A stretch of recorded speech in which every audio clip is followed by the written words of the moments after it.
Lots to get through now with Kristy McSweeney from PR Counsel joining us live from Perth, and also 2CC breakfast host in Canberra, Stephen Senatiempo. Thanks both for joining us. Let's start with the Perth-related story here, Kristy. Someone you would know well, Julie Bishop, of course, former Foreign Minister. Initially the only woman in Tony Abbott's cabinet of 2013. She's spoken about that on a podcast. Here's what she's had to say. I wasn't appointed by Tony. I was there in my own right as the elected deputy leader. So they had no choice but to have me in cabinet. I suspect that had I not been deputy leader, I would not have been in cabinet. So there would have been no women in the cabinet. It is true, isn't it, Kristy? There's deputy leader. Of course, she's in cabinet and gets to choose her own portfolio. But really, it's raking over old coals, of course, but for her to suggest she might not have even been put in the cabinet because she is a woman is taking it a bit far, perhaps?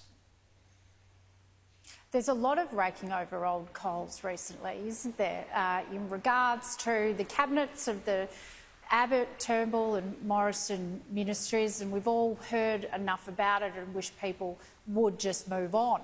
I think this has been timed to come out in the media. Of course, Tony Abbott has made comments this week saying the Liberal Party needs more women. He has seen, with the hindsight and time moving on, that that's an appropriate thing to say. We'll never know if Abbott would have appointed Julie Bishop in her own right, because she is correct, being the deputy leader affords her that cabinet position and choice of portfolio.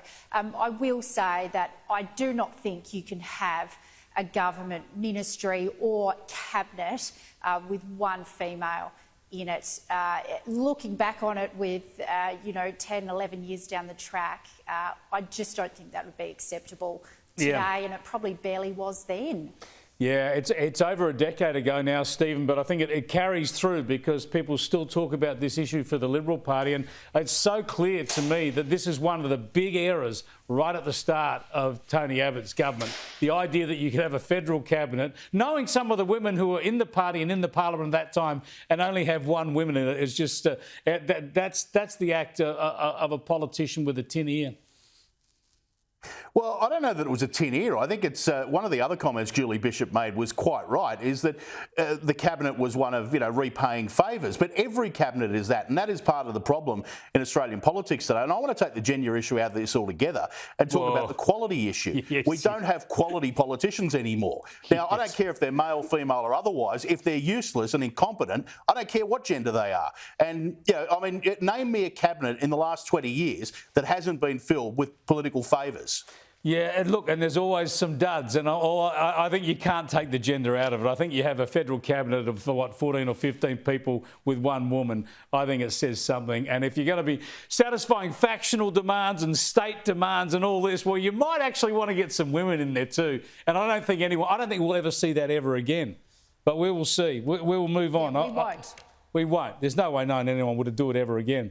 Let's talk about this retirement age. You're too young to have even thought about retirement, Stephen, but the idea that we're going to work till 70 now is supposedly a shock. Gee, I'm nearly there. I'll certainly be working till 70. My youngest will only just be finishing school. Well, if I win the $50 million on Oz Lotto tonight, I'm retiring tomorrow, just let me tell you. But no, look, the reality is that, I think we've got an ageing population, we've got a smaller tax base, people are going to be working longer. But the underlying problem here is, though, that there's been the argument when people talk about raising the retirement age, they say, well, what about labourers and people in physical jobs? The problem is we're discouraging people from taking up physical jobs anymore. We have a trade shortage because 20 years ago, or probably 30 years ago, we told people if they don't go to university and get a degree, they're useless and they're not of any value. So we now have less people working in physical trade, so I guess we can probably work longer. Yeah, there's no doubt we can work longer, and a lot of people want to. You've got to be able to retire when you need to, and I agree, people in physical jobs, you've got to look after tradies and the like, because the idea that they work till they're 70 is ridiculous. But, Kristy, I see so many people that I engage with in the media and politics and business who I have to stop and check now and then to recognise they're well into their 70s, but they're so fit and so active and show no sign of slowing down, and why should they? Well, there's two sides to this.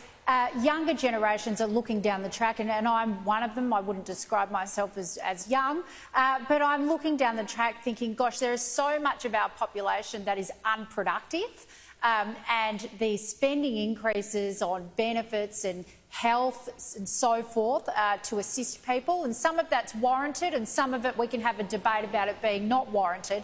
I am going to have to pay for that, and you're right, I will probably have to work until 70 even if I wanted to retire. And the other side of it is people are stockpiling and responsibly building assets, and they don't know what policy changes are going to come, which means that if they wanted to retire, a lot of their asset base they might see disappearing through regulatory and policy change to pay for this increased spending and our increased population that we have to support.